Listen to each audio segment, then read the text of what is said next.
All right, ladies and gentlemen, boys and girls, this is the grand finale of season 2 of Poker Distilled. I've had a blast this season, Melissa. I think it's been a bit more chaotic and unscripted compared to season 1.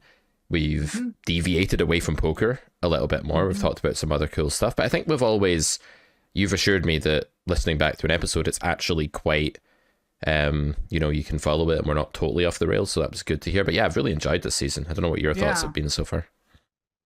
Oh, I've absolutely enjoyed it. I feel like funny thing about podcasting is that, when we record this, it's just you and I talking to each other in a Zoom call so we can see each other. And it really feels like just a one-on-one conversation, like as if we were in a coffee shop or something, or even if it was just like a one-on-one coaching session, and you forget that what you're saying is being recorded and other people are going to be listening, and that, I don't know, that kind of goes away. And I listened to the episode we published yesterday, which was December 18th, which was that it was titled "Are Your Poker Thoughts Rational?"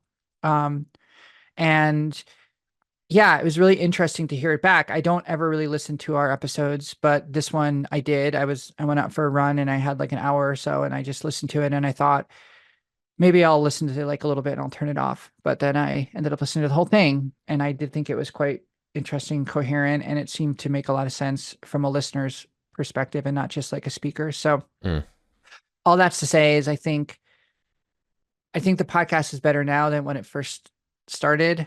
I think we tried to make it a little more structured when we first started, and we've kind of abandoned that, and it's become a little bit more free form and interesting. And I think it's a little bit more consistent with how both you and I think, and how our thought process regarding poker is. And I think that's more interesting and at least more fun. So so I'm super pleased with it. Because even back in the day when we first met, like that's probably coming up for like, is that like a year ago now? It must be like almost a year that we've known each other. No. It'll be longer. It'll be a year and a half. Really? Holy shit. Well, February of 24 will be the year anniversary of this podcast since we started in Right. 24. Yeah, so we started like coaching probably 6 months or so before that. Yeah. So I remember our conversations like before we knew each other this well.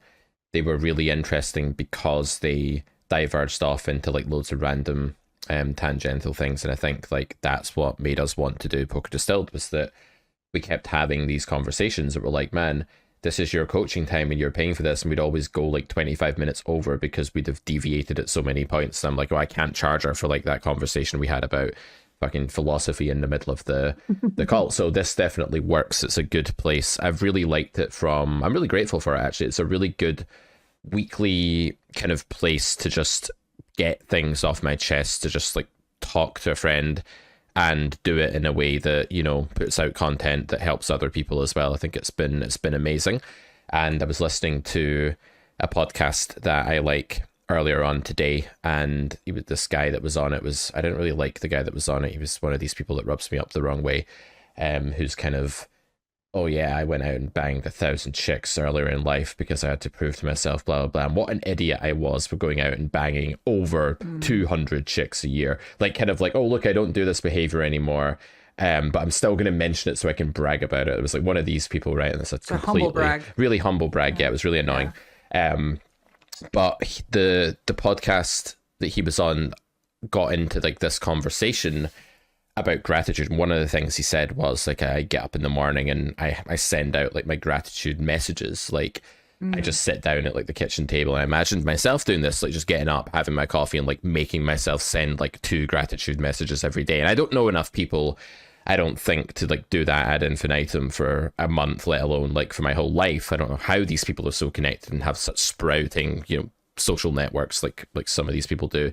But I imagined like who I would message, and I was like, oh, I'd message my friend, I'd message my girlfriend, I'd message that, and I thought I'd message Melissa and say how grateful I am for that hour and a half a week that we can actually sit and chat on Poker Distilled. I find it really decluttering and really just nice, and you can get into all kinds of topics in free form, and I know it helps a lot of people out there as well, because we talk a lot about mental game, and people relate to it because of that. So I think next season what I'd like to do is a lot more kind of branching off into various topics, like non-poker topics, but like sort of interweave them into an episode so that we're not like just going from a poker episode to a non-poker episode, but just like have it intermingling between like the poker stuff and the non-poker stuff, and get into way more things. Unfortunately, I didn't get to see May December, the film you wanted me to watch, because it wasn't available in the UK and Netflix, so more hate for the UK there, but we'll get to that at the start of next season as well. But yeah, anything you really want to talk about next season before we get on to the topics for today?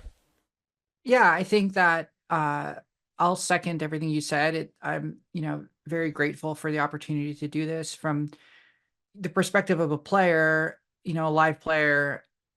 I really appreciate the ability to kind of come in here and talk to you and have it not be so much a coaching session as being just a kind of conversation with someone who just knows poker and understands what I'm experiencing, the highs and the lows and all of that, and especially with the mental game stuff. And I think I'm very grateful for that opportunity, and it continually helps me improve in my game. And I would say for our listeners and for people who, a lot of people that listen are in our Discord, and so they are very aware of like the importance of working with other people and having a community. But it also really helps to talk to people. I think like it's fine, like obviously just messaging over and on a Discord is great, but it's really great too if you can just have a conversation, because a lot of times I'll come to this conversation with a preconceived notion of what I want to talk about or something that's on my mind. And by the end of the episode, by the end of the hour, we've reached a totally different topic, or a lot of times we've had like, I guess what a psychologist would call a breakthrough, in the sense that there's like, we've reached a kind of a mutual understanding of a spot or a hand that neither one of us, I think, we're aware of or maybe articulated in that way prior to like our conversation. So I think the episode I'm thinking of is the the notion of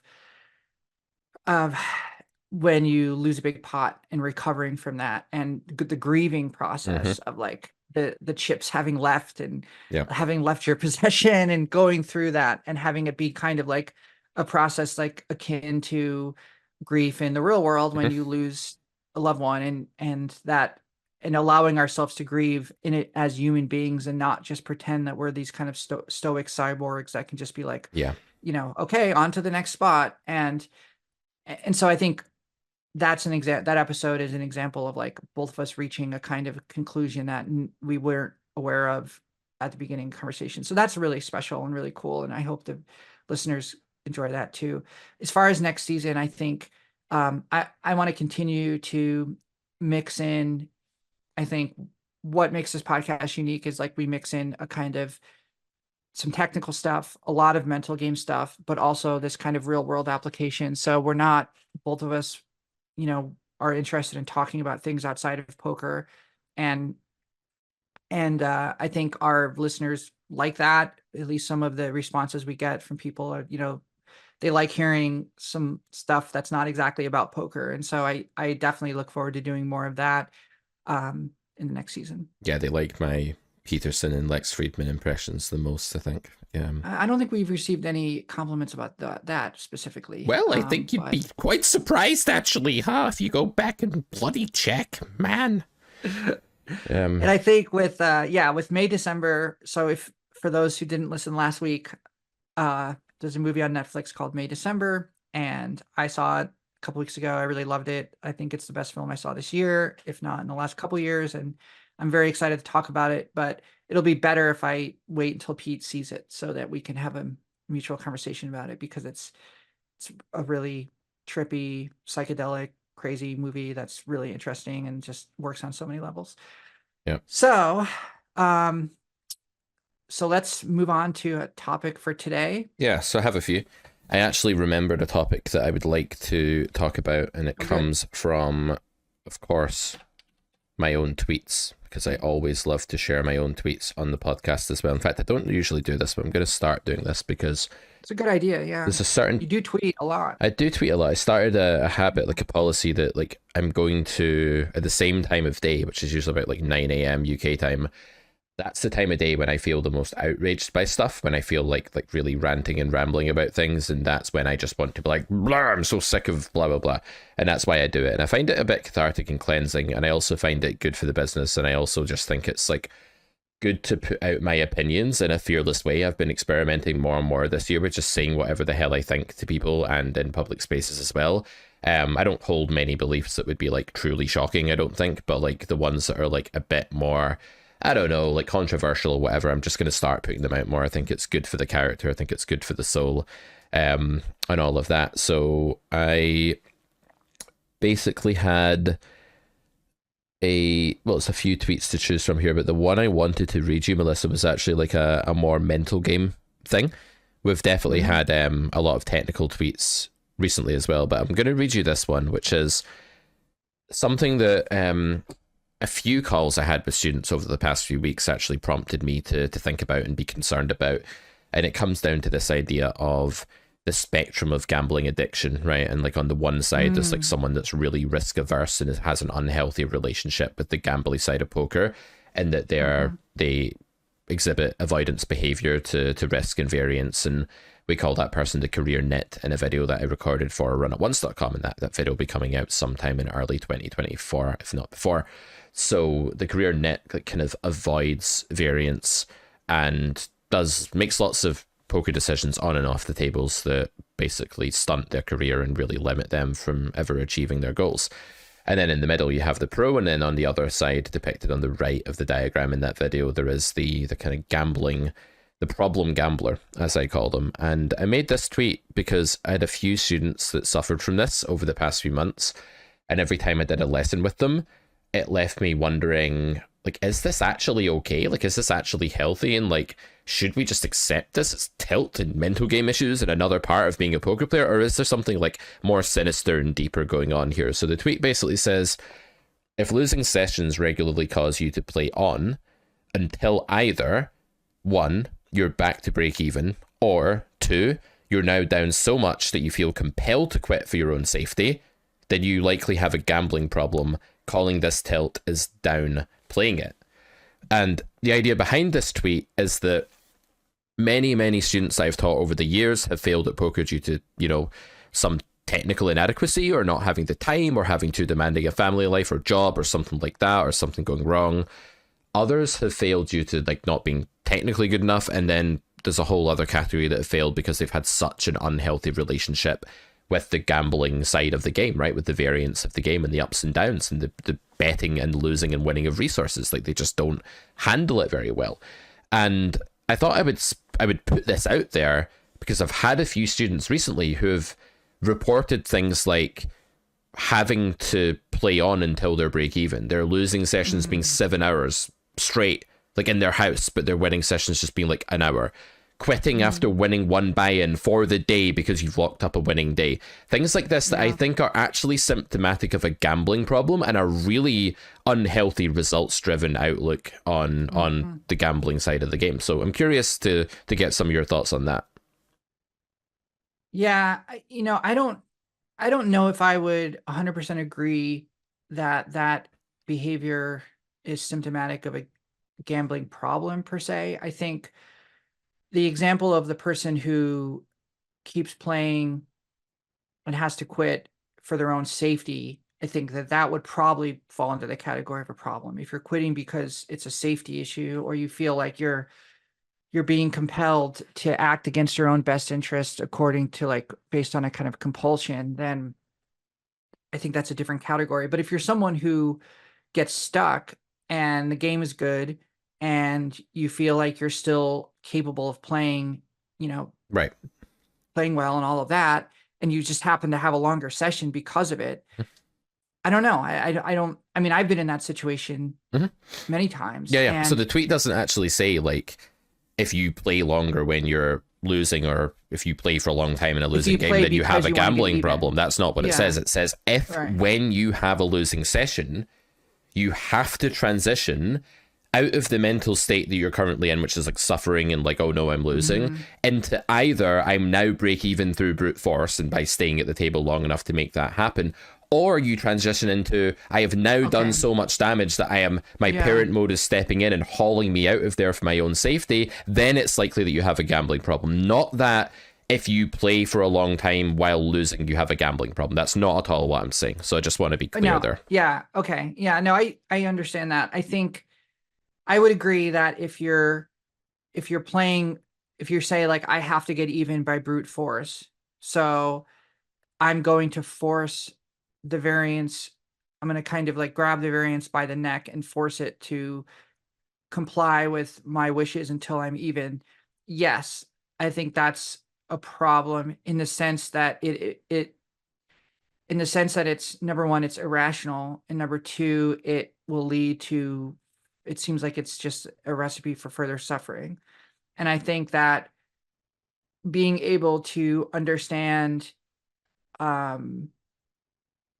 where to understand your threshold for like why you're playing. So are you playing because it's Thursday and you are a pro and you put in 40 or 50 hours a week at the tables, and this is just, a routine for you, and you only been at the table for 3 hours and you generally play 6-hour sessions and blah, blah, blah. Like that's different than, are you someone who is, falling into one of those mental game, those mental issues or those addiction, I think, type issues. But I would compare it to other types of addictions where you're putting the substance, for instance, maybe we'll talk about like like alcohol or drugs as an example. You're putting that above everything else in your life, and you're saying that I can't be right. I can't be correct. Like my own personal being can't be correct unless I've satisfied the need to have this substance. So I think the really tricky thing with gambling is that addictions is that a lot of times maybe it doesn't have to do anything with the money itself. It has to do with the sense of the feeling of risk and reward, or risk and ruin, and constantly being in this kind of, being like in this world where that's constantly, you're on the edge of like risk or ruin. And that if that is not fed, then you aren't whole. I think that's something completely different than what a poker player, like what a healthy poker player is experiencing. Absolutely. Yeah. So this is why like a behavioral approach to this doesn't really cut it, right? So if you're like, well, this guy was down and we observed him play for 8 hours and then he left when he was break even, therefore he has a gambling problem. Like, no, that doesn't work at all. It's all to do with the inner state. And I would say that if you fall into a kind of compulsive trance, and I do think that problem gamblers fall into a trance where the outside world gets kind of zoned out and like what they're doing becomes all consuming. And you can say that of like a normal poker player who doesn't have a gambling issue as well, that they become all consumed by what they're doing, but it's a different kind of trance. With the thinking poker player that's not, that doesn't have that issue, they're in a trance about decisions and the strategy, and they're lost in that absorption. Whereas with the problem gambler poker player, the trance is more to do with winning and losing. It's like just constantly being, as you said, like on this kind of roller coaster where you feel like you're always on a precipice of some kind of emotional tidal wave, and like when you win it goes one way, and when you lose it goes another way, and that's so consuming that your brain can't snap out of that in order to actually like end your session when you plan to. Like if you're playing online poker and you set aside 2 hours for poker, and then you're going to go to the gym, and then you're going to eat lunch, and then you're going to go and hang out with a friend, and you end up doing none of those things because you have to get even, that's a huge problem. And like if you stop playing your session for the day after 10 minutes because you win a stack and you lock it up, that's a huge problem. And that is a really unhealthy relationship to the risk of playing poker, to the gambling aspect of it. And it's something that will be an utter roadblock in your career. So I guess like the main reason I put this tweet out is that I really wanted to make a point that we don't just get to normalize a really unhealthy relationship to variance and winning and losing like that because we're poker players. So we don't get to say, because this is largely a game of skill, or because it's a game of skill in the long term, that I'm not actually suffering from some kind of compulsion or really unhealthy habit that I'd be better off without, when we're actually losing and succumbing to that. So I just think that there's a bit too much normalization of this in poker. I think there's a lot of like really successful-ish, like quote unquote players that are at the top of the world one day and then they're broke, and it's like, oh, this guy's borrowing 800k from this other guy, and it's just so degenerate and it's so ridiculous. And there's all these stories of like people getting scammed and scamming and cheating and all kinds of things like this. And there is a real dark underbelly to poker. There's a real dark side about it, because at the end of the day, some of the people in the game have a really unhealthy relationship with the gambling aspect of poker, and that, if it is a compulsion, like an alcoholic, that can override a sense of human decency, and it can cause people to act unethically towards others and to themselves, and sometimes it can impact like their outside life as well. But I would say that even if this issue destroys your poker career, like it stops you going anywhere in poker or realizing your potential,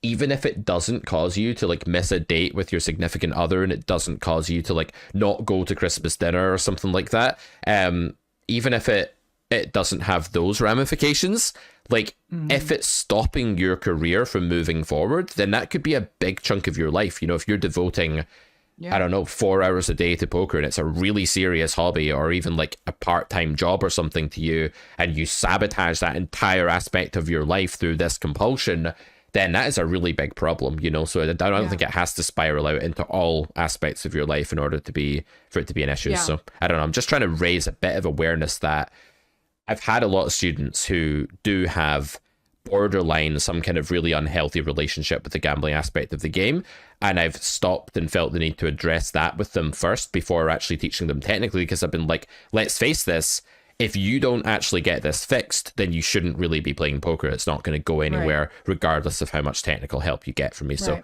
I just ask people to reflect on this and ask themselves, am I happy with my relationship to the gambling aspect of poker, and do I feel like I handle it like a professional, or am I either on the too risk averse, lock up the win, don't want to play in case I get burnt side, or am I too far on the degenerate, I'm going to play for 7 hours until I've either got even or reached some mental state that's so extreme that I've had to boomerang myself out. I've been able to boomerang myself out of that, you know, turmoil temporarily, and then you come back, the boomerang comes back the next time that you're in a losing session again, you go right back to that place again. But I do think that humans transition from one mental state to another. I know that a lot of the areas I've worked on in therapy have been in the past like subconscious kind of bouncing from pillar to post, like using almost like if you imagine like an object in space grabbing onto gravitational fields of objects and launching itself around a sort of an orbit, a circuit that's predictable.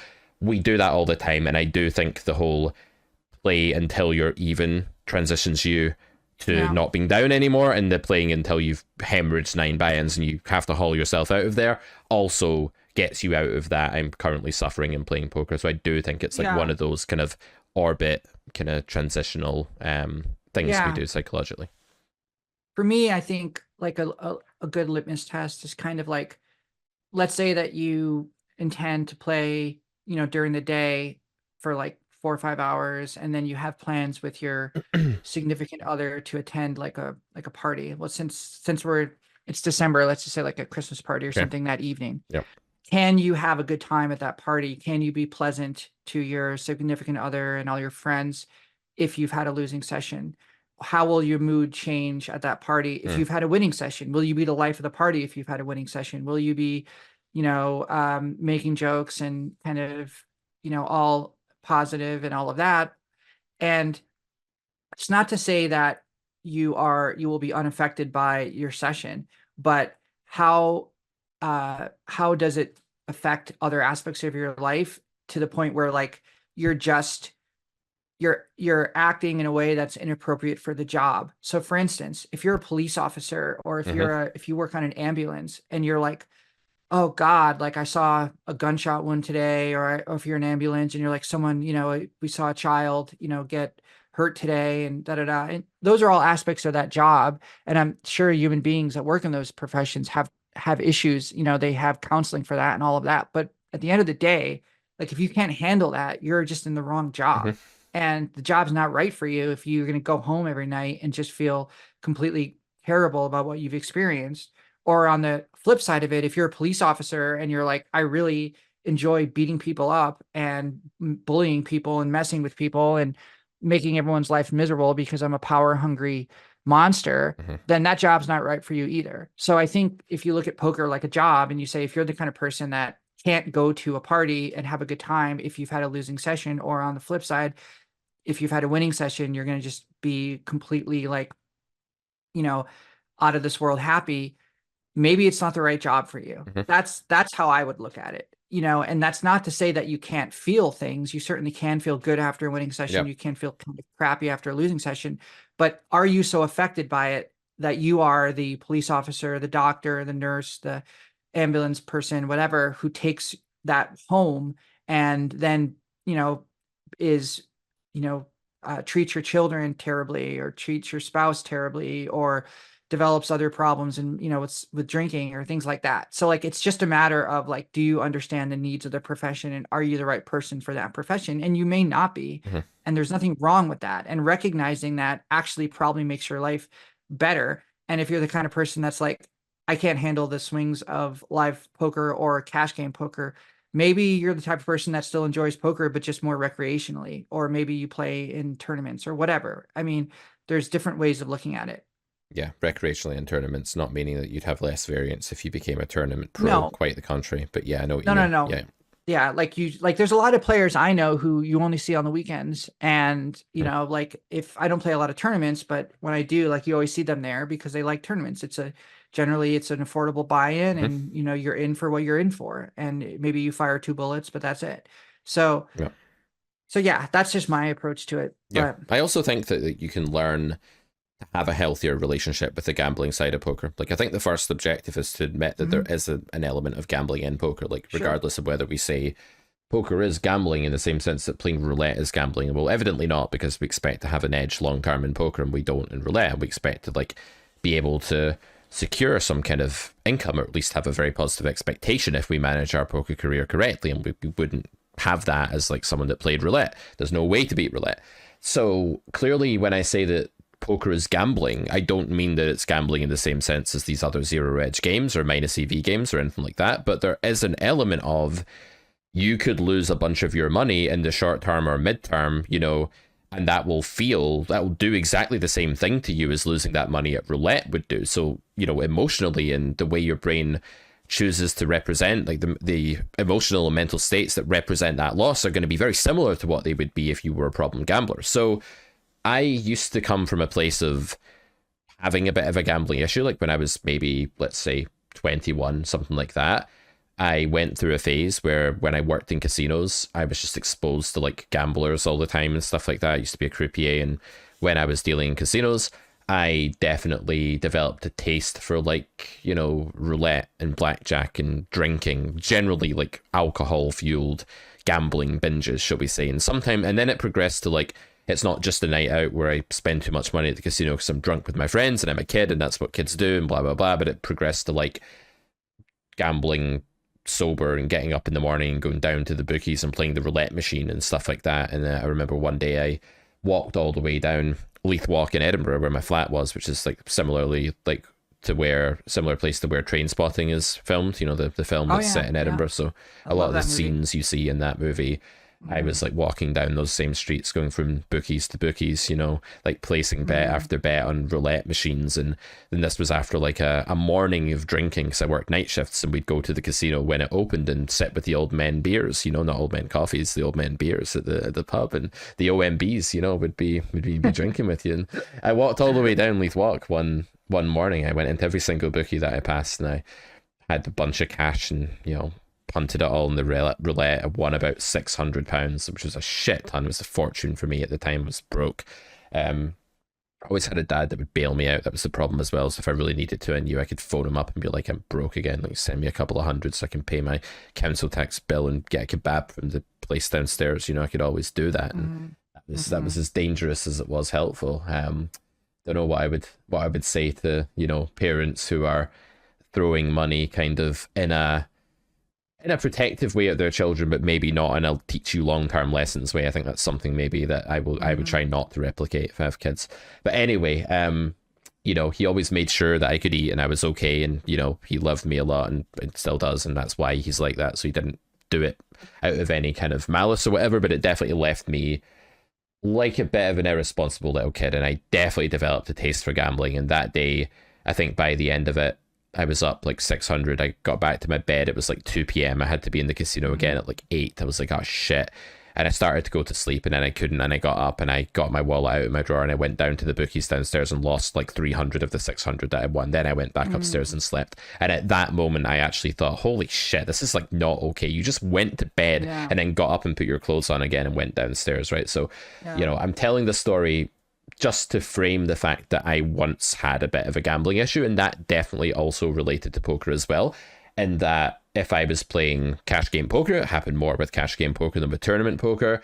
If I was on a downswing, I would sometimes get punty and click the blackjack button on the table and go and punt the bankroll and try and recover the losses. And I always finish these stories by saying one time I punched myself in the face because I was so angry at the way I played. And that was like a standout moment where I was like, probably shouldn't be punching yourself in the face. You know, that's a very, I think it's a very male thing, like, you know, to lash out at the nearest thing that's pissed you off and just poof, like all of a sudden it's like the whole, what's it called? Young male syndrome or something. I think it's a name that the psychologists have started to give this. But anyway, long story.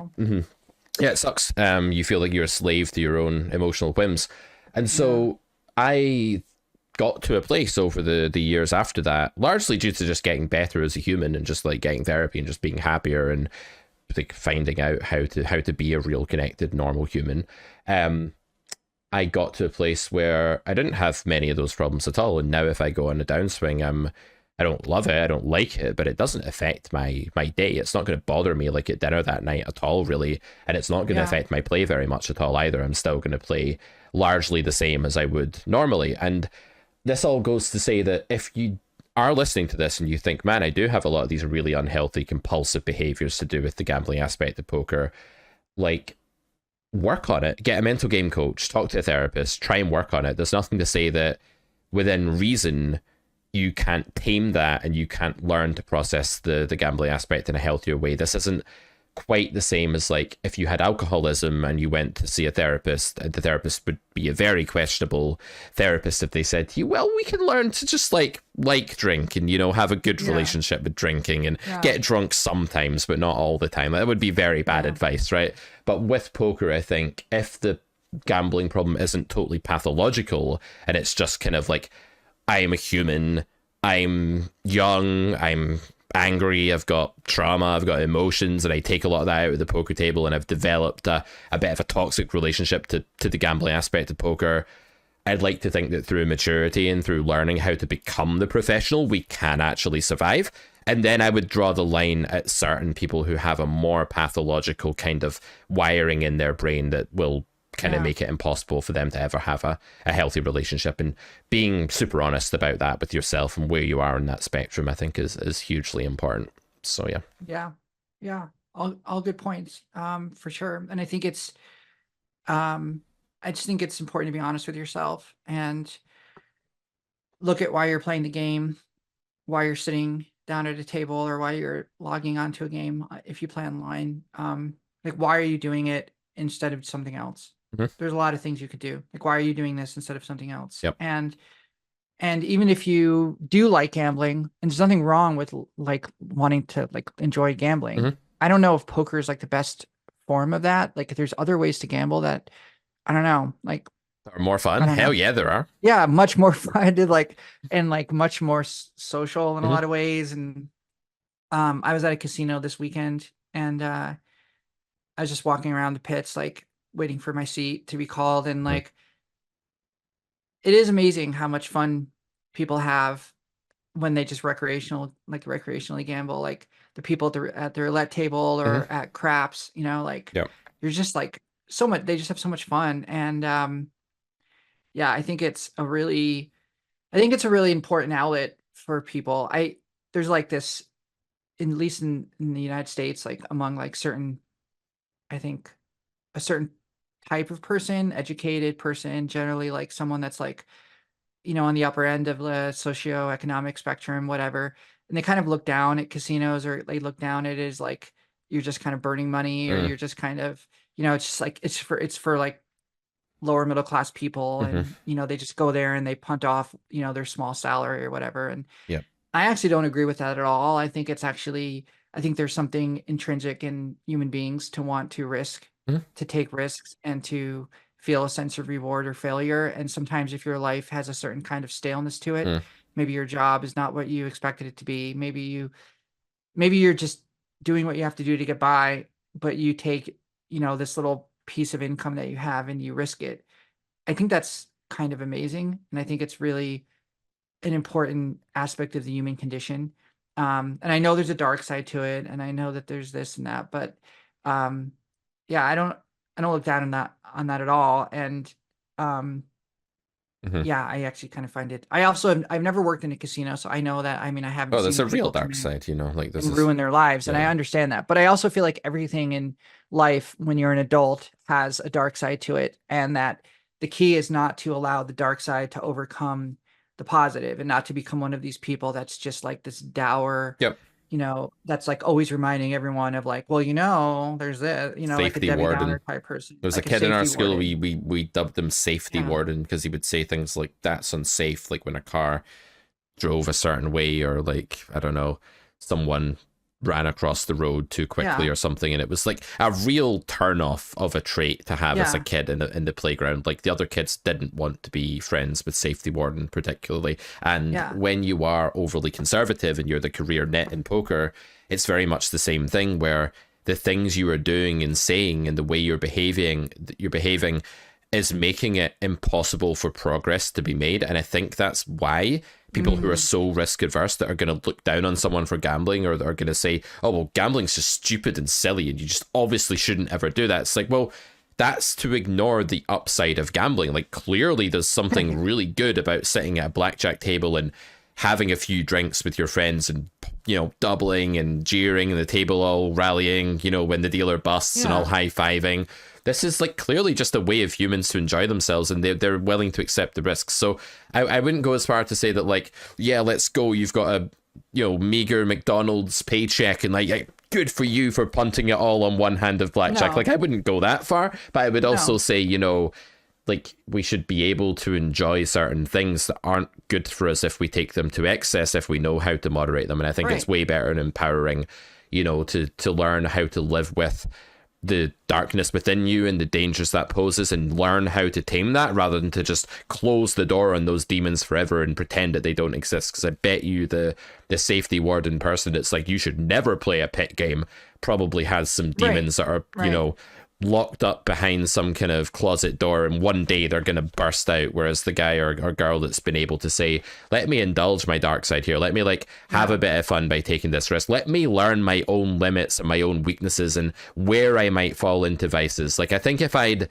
I used to have a bunch of vices, and if I hadn't learned what they were and how easily they could grab me, I don't think I'd be the guy I am today. I don't think I'd become, I don't think I'd ever have conquered them or mastered them like I have, and I wouldn't feel half the man I feel, for that. Yeah. So I'm kind of glad I've always had I'm glad, as, Peterson would say, I've always scored high in openness, disagreeableness, and another thing I score, conscientiousness. Yeah, I think I score really high in those three traits, and because of that, I've kind of done good things for myself, really good things to myself that have worked really well. I've also done harm to myself and others around me as well, but through the process of maturation and embracing that risk and letting those demons come out and play, I've learned who I am and who I need to be. And that's like my old man coffee, like sitting here as a late 30s guy or whatever, mid-late 30s guy, sitting here and preaching to the 22-year-old kids, like, do let your demons come out to play sometimes, because you need to know what they are, and you need to learn how to actually live with them, because they're not just going to go away because you barricade them in the closet and don't play blackjack. And that, like, in like elite in the United States, like in elite circles and corporate circles and things like that, and I know because I've had this experience where it's like, if you tell someone like, oh yeah, I'm going on vacation, if you say that I'm going to Europe and we're gonna like go to the art museums and we're going to go and see Paris, and we're going to like, people will be like, oh wow, like, good for you, that's so wonderful. So noble. You say, I'm going to go to, if you say I'm going to go to Vegas, people are like, really? Oh, like, what, why? Like, there's so many better places to go, and like there's this kind of snobbery to it. And I hate that, and I'm like, I'm anti whatever that is, like, with every bone in my body. And so I think that most people who go to art museums don't even understand art, and they just do it because everyone else is doing it. And most people don't even understand like what they don't have an original aesthetic bone in their body, and they don't know how to interpret art. But that's a whole different story. But my like I don't know. I just have a dislike for snobbery because I think it's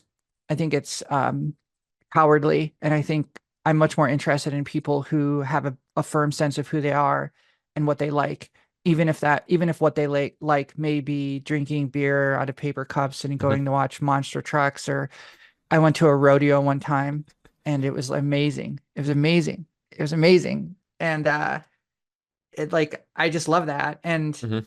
I also love the United States and the diversity of our culture. And I love the that every state has its own personality, and there's all these sub communities and all of that. And I think it's just a wonderful thing. And for I don't know, I just think I don't like people that look down on other people. Anyways, um, I think we should maybe talk about something else because this is a good topic and I think people like it, but it's do you want to move on? Don't tell them what they like, Melissa. They'll tell us what they. How dare you assume that They've already you yeah, understand they've the audience? Yeah, let's move um on. Sounds good. all right. So I wanted to also talk about uh so to update people on my heads up challenge. Mhm. Um we've now played a a round and a half. Our second round we played like 2 weeks ago, and this is a heads up challenge that I've undertaken with the manager of my local room where I normally play. And it's a 1K challenge where, well, it's a 3K challenge, but we're dividing it up into 1K rounds and then playing like a sit and go format. The blinds don't increase, but we're playing 5-10 Mm. until one of us is down to the felt.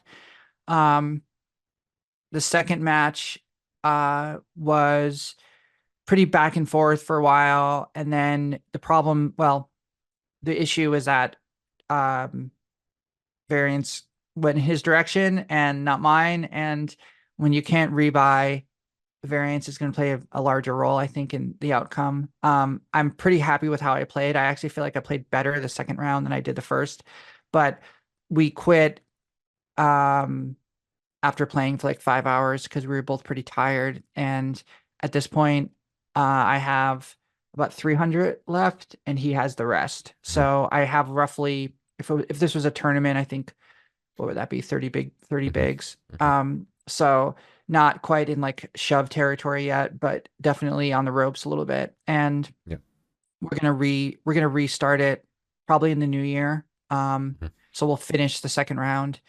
I'm actually like considering trying to maybe see if he'd be open to like extending it or reframing it in some way or doing something different, because I actually think this is probably the least interesting Mhm. way we could have done this. But heads up is still new to me. I've actually been studying a lot of it, and I think um I really love heads up and I love learning it, and it's a really interesting format, and it's something that I'm interested in becoming better at. But as I learn, I realize that I probably would have wanted to do this a little differently Mhm. if I could do it again. But I don't know. I'm still kind of working through all that. Yeah, I don't think it's the best format because it's kind of like Yeah. you're a cash game player and you're really passionate about cash. You're not really passionate about Yeah. tournaments, and you're playing this weird hybrid that's more tournament than cash. It's like tournament Right. with static blinds, which is a really bad format, I think. Yeah. So I think what you want to do there to make it like a pure challenge to get down to like the absolute purity to the blood and guts of the game that we love so much as cash players is just to say, let's play for 8 hours and we can rebuy as much as we want and we can top up our stacks and we'll see who wins the other person's money at the end of the day. That's just like Yeah. a true like pure form of poker that I think Yeah. would be really good. And you've also been training with one of the senseis, Sensei Justin Yeah. from our Discord. We have a bunch of people in there that are coaches slash professionals. They're called senseis. They have turquoise tags. They have hand channels that the newer players can ask questions in and ask for advice. And you've been doing some heads up training battles at like I believe 50 NL online or something, like some kind of low stakes game with Justin. Yeah. Well, we've been playing. The first one we did was just for no money. We just did play money, Mm-hmm. just to kind of feel it out. And we haven't agreed on what stakes we're going to play next, but I Mm-hmm. think we're going to probably do something very, very low. I mean, Mm-hmm. but what's from my perspective, so fun about it is that I'd never really played with someone that's on Justin's level. Mhm.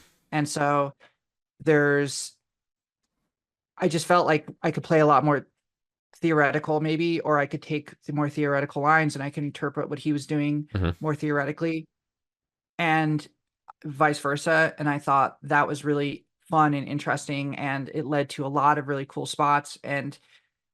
Um, and we played 200 bigs deep. So, and then we were just like, we would just reload Mhm. if one of us busted. Yeah. And so as a training method, it was really fun. And yeah, we're going to continue to do that. And I know that he wants to play more heads up too. And I'm not sure if he's thinking about doing it live or online, but he told me he actually played in a live stream in Florida, I think last weekend. And one of the pros in the game he had played heads up with, or had an ongoing heads up game with. So I know that he's in this world too. So yeah, it's been great. It's been really cool. And it's really cool to find heads up feels so um, undiscovered in a lot of ways, just because it's such a vast field and it's like it's of information and your charts and all of that. It's like so large, and there's this big universe to kind of play with and to understand and to get down to, and Mm. that's also been really exciting. Yeah, I think being able to train with a player that's really experienced at stakes where you're not going to lose a lot of money is a fantastic thing for your game. It's like the best kind of training if you want to get good is to play against other really good players. Like you can definitely lull yourself into a false sense of security as a 1-2 grinder or whatever who is playing against really weak poker players that they are way better than day in, day out. And it trains you to think in a way that's so hyper exploitative that you kind of lose sight of like what your own strategy looks like or how to get better, or like you don't even have to find like much accuracy or deep understanding because you can do the exploitative things that work well so well. And I think that's why a lot of live players in general just become stunted compared to like the progress of an online player, because online to beat a game like 50 NL Zoom or something on PokerStars, like you don't have to be a world beater, but you have to be solid because the regs aren't making tons of mistakes, and the weaker players in that game are not as bad as the weaker players that you'd face at the 1-2 table. They're kind of like semi-recreationals or something like that a lot of the time. So you really do have to become quite good at poker relative to like a live 1-2 or 2-5 grinder in order to win at 50 NL online. And battling somebody like Justin, who's obviously a top poker player and, you know, is very skilled, is just like going to make you so much better. And like you're going to learn where your play is deficient. It's going to expose weaknesses in your own game, and it's going to force you to really like understand the game at a deeper level. So I think that's a phenomenal way of training. And yeah, I'd love to see your battle against the card room manager become like a real let's sit down and let's take this outside, basically let's take this outside equivalent of poker, where we sit down and we do it for like 12 weeks twice a week, and we play cash and we just play back-to-back hands. We can reload it and we see what way, you know, the cookie crumbles at the end of that battle, rather than this weird like let's play this strange structure where like somebody stacks the other and then it's over. It's almost like it's making it, it's depurifying it, and it's creating some kind of synthetic form of the game. I'd love to just like I'd love it if you could convince him to make it something more organic and everything. It's definitely, that's definitely something I want to do in the future. I want to incorporate heads up into my I want to make it a bigger part of my, my game. I think I actually probably would be more interested in like pursuing heads up seriously than I would in like pursuing tournament study. I mean, I still have a lot to learn in just the general cash game realm for sure. And I'm still, there's a lot of progress there that I still need to make, but I think heads up is a really natural, it feels very like a natural progression for me as a kind of like an area that I can move into. And, like a lot of players, like a lot of the regs in my room that are aware of the challenge that I'm playing and talk to me about it, they would never do that. And they don't like shorthanded poker. And it exposes your frailties, it shows you who you really are underneath it does. And they're just not, I mean, I somewhat like I have a friend who is a local pro here, and he told me that he used to play a lot online, heads up, in the back in the day, kind of before Black Friday. Yeah. And he said, like, back then it was just like, he goes, it was just like a freaking gold mine, because you would just get these absolute whales that you could play heads up against on like whatever it was, full tilt or something. Yep.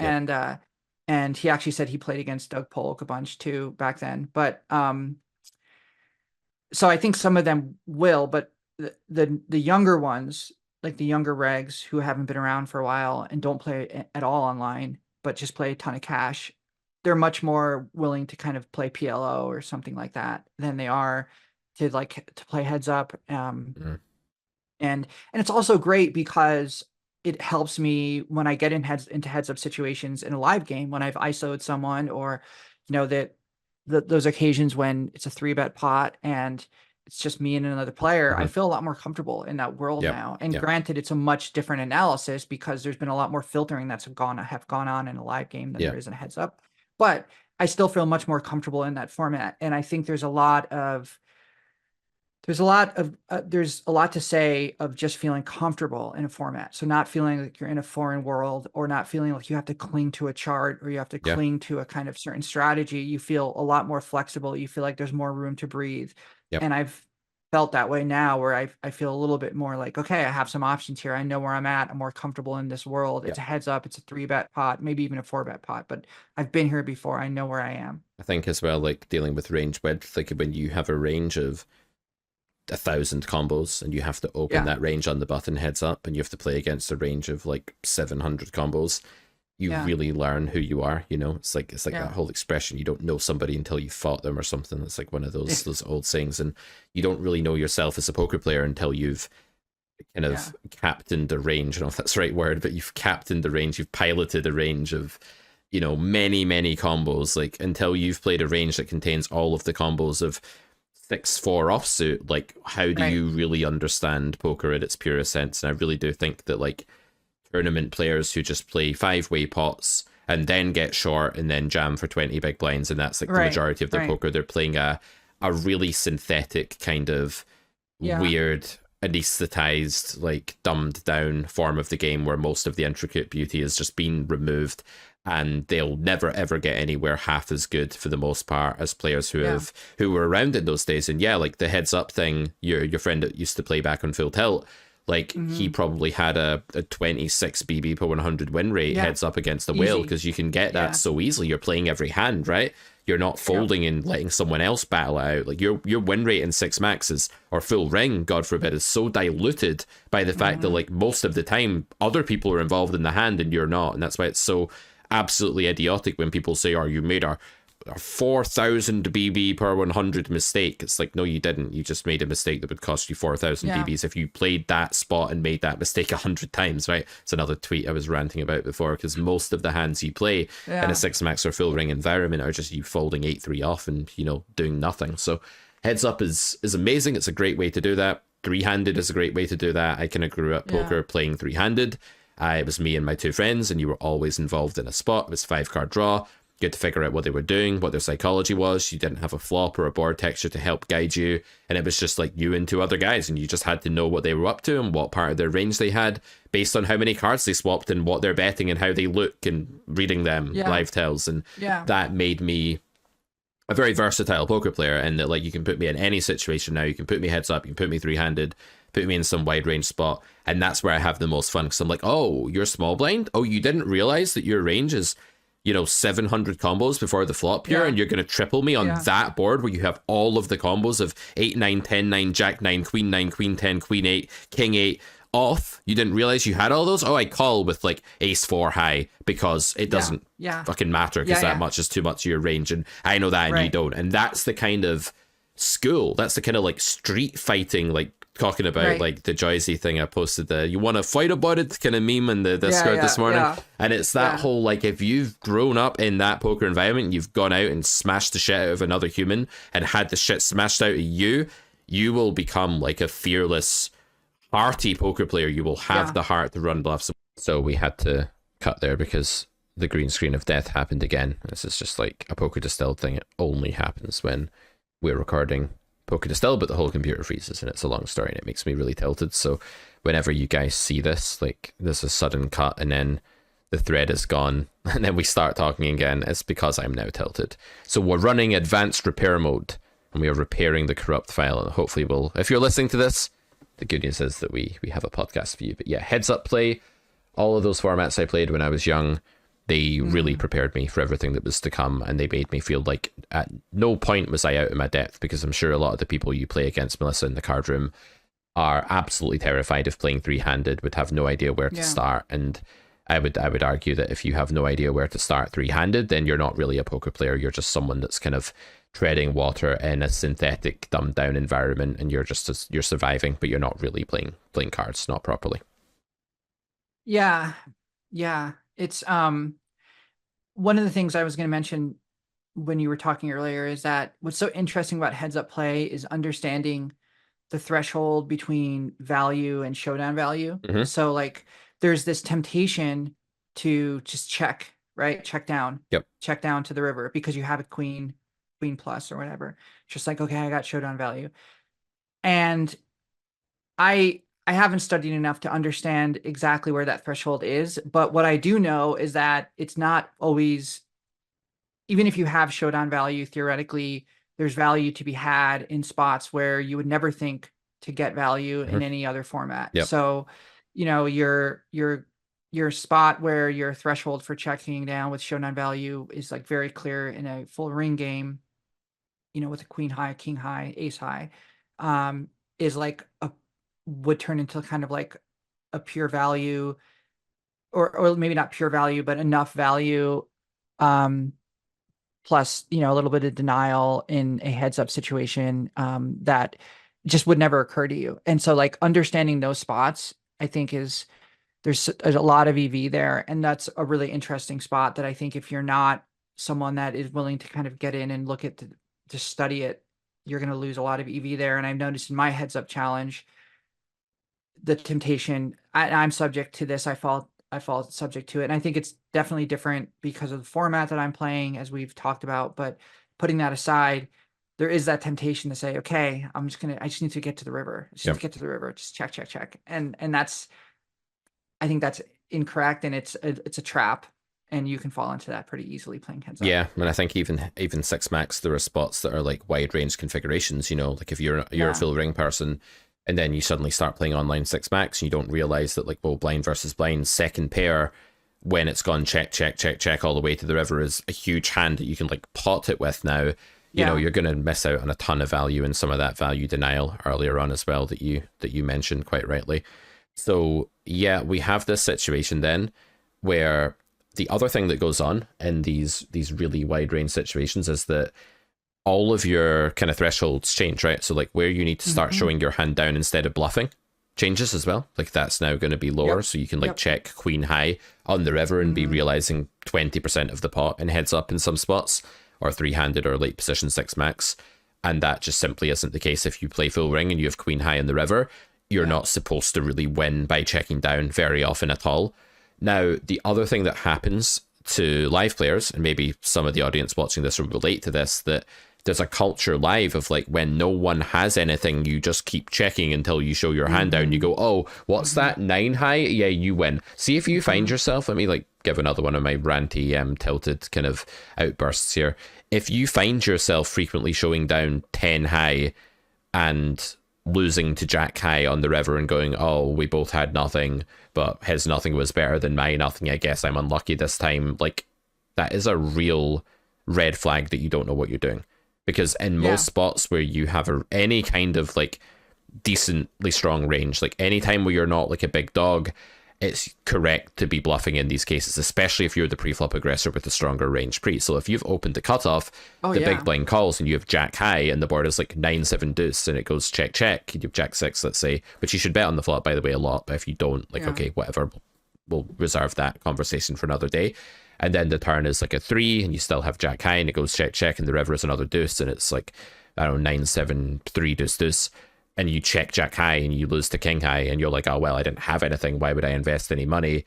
That's an absolute Epidemic Live. Like you see that all the time where people just get into this friendly, I'd call it chop culture, you know, like the card rooms that chop the big blind, and you're taking away one of the most fun pre-flop adventures, which is like blind versus blind wide range spots. Such a beautiful thing. Like, why would you remove that? Like, remove the fucking straddled pot. Like, remove the pot from the game where it goes straddle, call, check, guess you got it, queen high, good. Like, remove that. Can we please get rid of that bullshit, like, from our poker diet? Don't get rid of blind versus blind, man. It's the best part of the game. It's just a cultural thing. It doesn't make any sense. And people say, well, I don't know how to play blind versus blind. Maybe like you have an honest player. Neither does your opponent. Learn together. Exactly. Learn by fucking it up together. Like, not only that, but it's like, do you know how to play straddle? Like, okay, you're straddling the button, you know, like you don't, you just know, it just puts more money into the pot and, you know, juices the action and increases your image as a kind of gambly player or someone that wants to raise the stakes or whatever. And it's just, I think there's a lot of macho. I'll put it this way. The UK player loves the blind versus blind. The United States player hates the blind versus blind, but loves the straddle because it's the cowboy versus the kind of intellectual. And that's a distinction I see a lot. And that's incredibly simplified and relying on stereotypes, but all of that, we discussed this last week about, you know, certain players from the United States not wanting to back down, where UK players will be like, you know, okay, I guess this fight's not for me. And that's just a different cultural approach to poker. And I think it's like, it's the difference between, you know, the cowboy image of poker that developed in the United States and the online wizard image that developed in the UK. I think it's just the difference. It just has to do with the roots of the game, and how it's perceived and how it's been sold to the public. But anyways, I think that, the blind versus blind thing is incredible. I love that spot. Yeah, it's the best spot ever. It's so fun. And like when you see like live tournament players, even ones that are like pros and they have a Hendon mob and they've made 6 figures playing poker or whatever, and you're like, well, this person must be good. And then blind versus blind, they have no idea what they're doing at all. Like they don't really understand the raw essence of the game. And like, if I played full ring, I'd probably make some mistakes. Like I wouldn't quite know what an under the gun +2 default opening range should be, but I'd have a pretty good sense. I think I could figure it out. Or if I played like, I don't know, a tournament, I'd probably make some mistakes. Like, what should I be jamming with 12 big blinds in the hijack? I don't know. Like, should I be jamming threes? Probably, yeah. Should I be jamming king 9 suited? I don't actually know. That strikes me as close, but I could be way off. So I'd make loads of mistakes there. But like, I feel like I could just learn that. That would just be a matter of like getting some charts, learning where the thresholds are. It wouldn't take very long. But to become good at like button versus big blind, single raise pot, 6 max online cash, to be a good player in button versus big blind is so hard, and it's so difficult and taxing. And that's why when I'm on the button, you know, and I'm doing this GG poker challenge right now where I'm going to try and like obliterate the hell out of like 100 Russian cash and then 200 and, you know, score some huge win rate. And what I'm doing is I'm opening like 9-4 suited on the button when there's a fish in the big blind, and I'm like, okay, welcome to my domain. You have just stepped into my territory here. I have played so many hands of button versus big blind. I've coached so many. I've made courses about it.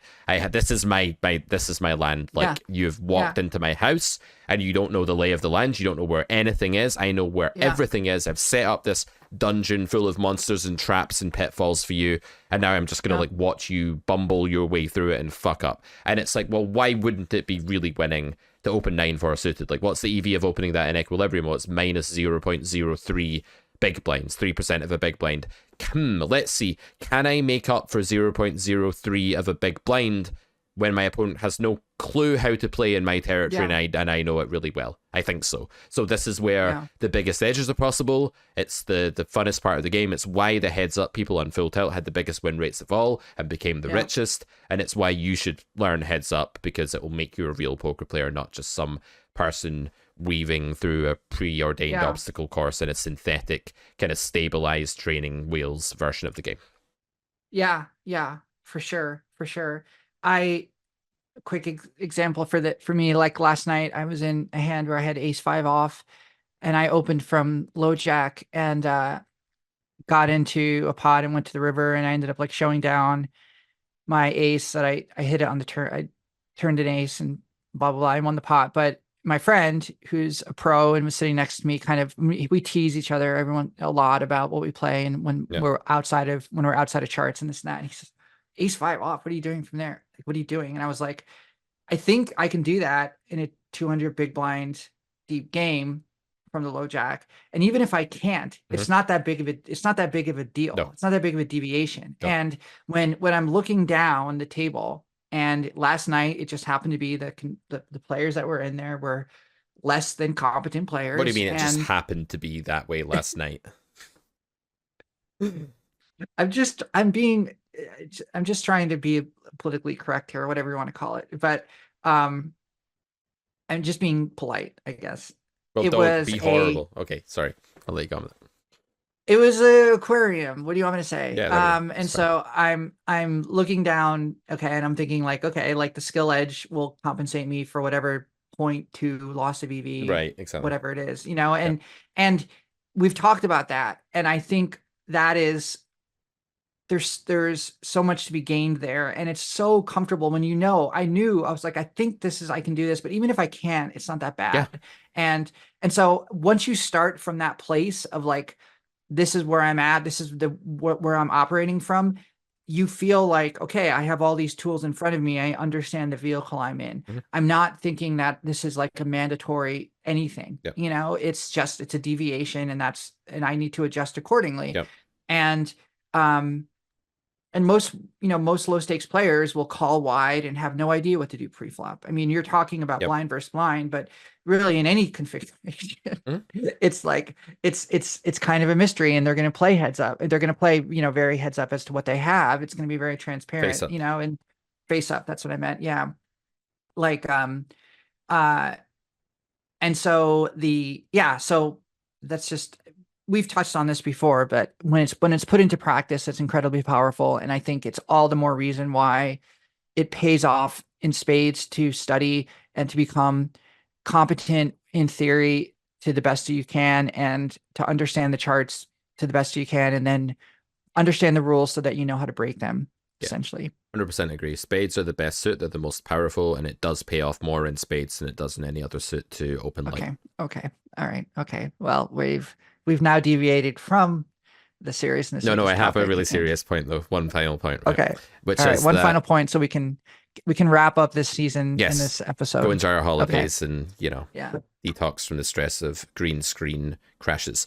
So my final point is that it's such an absolute like inconsistent absurdity when regs are like, what are you doing opening ace 5 off from the hijack? That's not in the chart. I wanted to say he was joking. I know. He wasn't right. But there's a lot of people who are deadly serious about that, right? So when they say that, it's kind of like, well, do you think you have a big edge against this field? Presumably, yes. Otherwise, why would you want to go to like a card room and play live? Why would you play? Yeah, why would you play? And like, what are you doing? If you're a reg who's serious about the game and you're on strategy forums and Discord groups and you're absorbing, carrot corner like content, like educational poker content that's serious and heavy duty, of course you think you've got a big edge in a 1-2 game or 2-5 game or whatever you happen to be playing. So if you have a really big edge, why on earth would you assume that the highest EV way for you to play is to play only the hands you're allowed to play at equal skill edge, which is what a chart is birthed from. It's birthed from this assumption that skill edge is non-existent in either direction. So it's so ridiculous to be like, I'm in this game because I have a big edge, and no, I won't open a hand that's slightly outside of a chart. It's just totally absurd. That's the only other point I wanted to make. Yeah.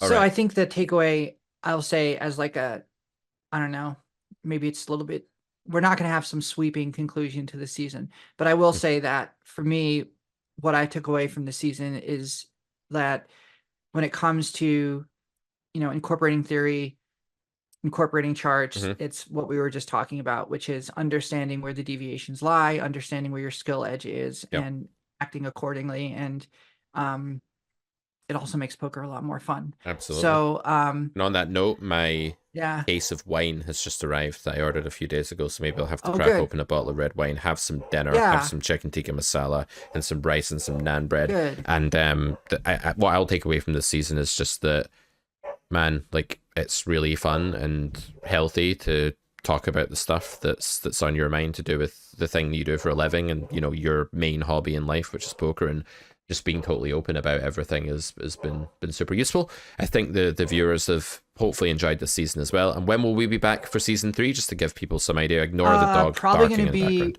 Probably going to be late winter, early spring. Okay, so we're talking about like February, March. Yeah, February, March, kind of around there. So that's the plan. Okay, sounds perfect. And maybe we'll do like a special one-off episode for our 1-year anniversary or something, which will be in February. Yeah, that sounds amazing. Come back with a bang. Okay, let's do that. All right, guys, thank you so much for listening. Have a wonderful holiday. Yeah, thanks for listening. See you in season 3 of Distilled. Bye.